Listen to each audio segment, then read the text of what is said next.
Assalamualaikum warahmatullahi wabarakatuh. Halo semuanya, apa kabar? Semoga kita semua dalam keadaan baik-baik saja. Kami dari kelompok 1 akan menjelaskan tentang social engineering. Sebelumnya saya izin memperkenalkan rekan-rekan saya yang bekerja sama untuk menyelesaikan tugas ini. Yang pertama ada Muhammad Bajuri Akbar, Muhammad Dwi Mukti, Sahrul Rizky Nasrullah, Wildan Maulana Setiawan, Jalul Akbar, dan Muhammad Romi. Baiklah, mari kita mulai ke bagian pertama, yaitu bagian pengertian. Pengertian dari social engineering adalah hacker yang menggunakan otaknya daripada otot komputernya. Biasanya hackers menelpon pusat data dan pura-pura menjadi pelanggan yang kehilangan user dan passwordnya. Bentuk lain dari social engineering tidak begitu mudah dikenali. Hacker selalu dikenal untuk membuat website palsu yang menanyakan kata sandi yang dimiliki SIM pengguna. Biasanya mereka mendatangi staf tersebut untuk mendapatkan informasi yang mereka butuhkan. Biasanya juga hacker akan berpura-pura menjadi pelanggan untuk mendapatkan informasi yang mereka inginkan, seperti password yang dimiliki pelanggan sebenarnya. Mereka juga dapat berpura-pura sebagai orang dalam organisasi tersebut. Lalu yang selanjutnya ada tahap-tahap social engineering. Ada 4 tahap yang menjadi pola umum yang biasa dilakukan oleh social engineering hacker. Yang pertama adalah pengumpulan informasi. Banyak teknik yang bisa digunakan oleh penyerang untuk mendapatkan informasi mengenai sasarannya. Bisa berupa struktur organisasi, list nama orang dalam, tanggal ulang tahun, dan cara-cara lainnya yang dapat digunakan nantinya untuk mengembangkan relasi atau hubungan dengan targetnya. Lalu tahap yang kedua adalah mengembangkan relasi hubungan. Setelah mendapatkan informasi yang cukup, maka selanjutnya adalah berusaha mendekati salah seorang staf yang telah menjadi sasaran. Pada tahap ini, semua informasi yang telah diperoleh di awal akan digunakan untuk mendapatkan kepercayaan sasaran tersebut. Misalnya saat bertemu dengan orang yang menjadi sasaran, si hacker tersebut mengaku sebagai saudara dari atasan orang yang menjadi sasaran tersebut dengan menyebutkan nama panggilan dan alamat atasan tersebut.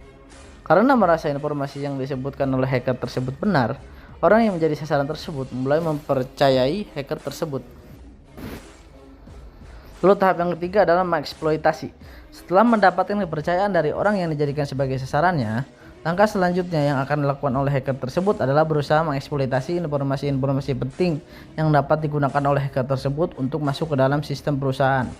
Informasi-informasi yang biasa digali oleh hacker bisa berupa username, password, arsitektur jaringan perusahaan, dan sebagainya. Lalu tahap yang terakhir adalah eksekusi.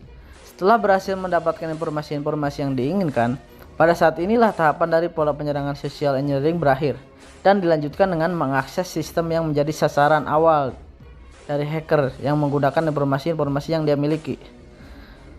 Setelah berhasil masuk ke dalam sistem, hacker tersebut dapat dengan mudah mencuri, merubah, bahkan merusak sistem dan data di dalamnya tanpa terhalangi oleh sistem keamanan. Lalu ada contoh kasus yang pernah terjadi, yaitu pada perusahaan Shark Tank Television Barbara Corcoran. Mereka ditipu dengan modus penipuan phishing senilai hampir $400.000 AS pada tahun 2020 oleh seorang hacker di dunia maya.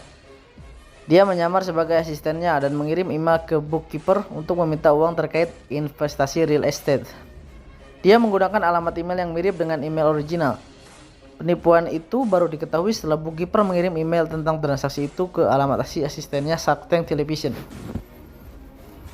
Nah, mungkin bisa kami gambarkan kurang lebih seperti inilah ilustrasi dari social engineering hacker. Dan yang terakhir, ada rekomendasi atau saran dari kami untuk menanggulangi teknik social engineering. Ada beberapa hal penting yang dapat dilakukan.